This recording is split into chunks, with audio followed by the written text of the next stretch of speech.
Naka-alerto, CJ Turida.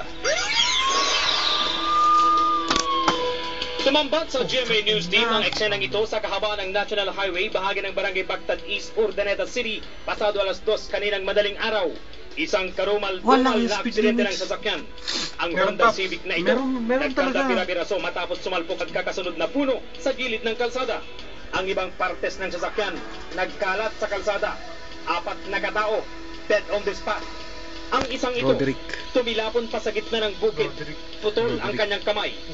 Sa pangalawang punong kinasalpukan ng kotse, doon namin nakita ang dalawa pang bangkay. Isa dito, nursing student base sa kanyang damit.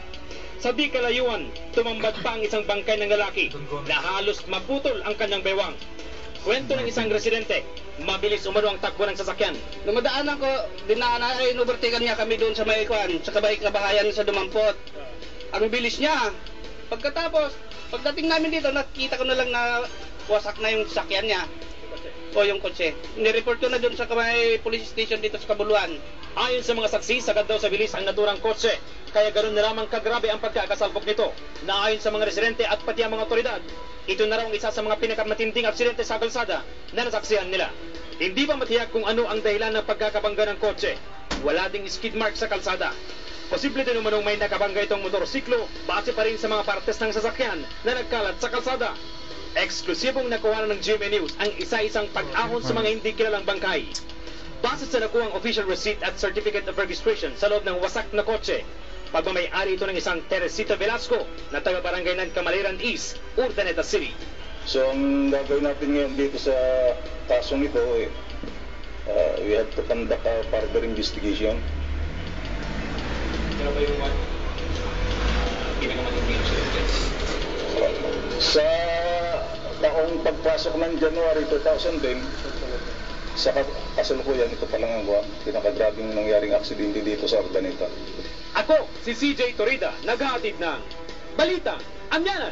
Nakilala na po ang mga nasawisan sa Urdaneta City. Joy Segi, pasok!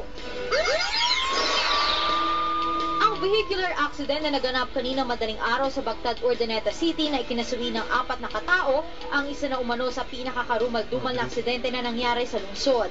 Matapos ang masusing investigasyon ng mga otoridad, kinilala ng ilan sa mga nasawing biktima. Ang driver kinilalang si Marvin Velasco, 21 anyos, residente ng Camaliran East, Urdaneta City. Ang mga pasahero naman ito ay kinilalang sina Arlene Orcales, isang nursing student na tubong binalonan, Don Espanto Gomez ng San Juan, San Manuel, at isa sa mga biktima pa rin ang patuloy na inaalam ng mga otoridad ang pagkakakilanlan. Base sa investigasyon ng mga otoridad, galing umano sa inuman ang mga biktima at papauwi na sana nang mangyari ang aksidente. So, dala-dala po nila yung mga spare parts ng motor yun.